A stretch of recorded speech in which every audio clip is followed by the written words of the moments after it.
你好，京東25年中期業績，除咗騰訊同埋阿里巴巴外，我持有極少量嘅百度同埋京東。京東零售仍然係京東核心嘅業務，我只係持有少量，嫌佢嘅業務嘅科技含量唔及得兩大龍頭。中期業績顯示，有項新嘅業務拖住京東嘅後腿，令其出現較大幅度嘅倒退。呢個業務明顯就係外賣嘅業務，希望中央嘅提示會令到業界有所收斂。作為散戶，我點會知道創辦人點解要深入虎穴？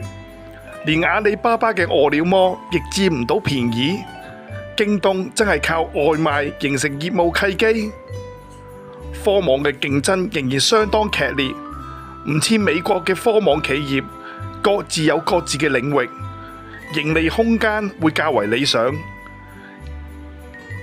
而且京東係少數嘅股份願意派發股息，我仲要更多嘅時間觀察京東嘅業務發展。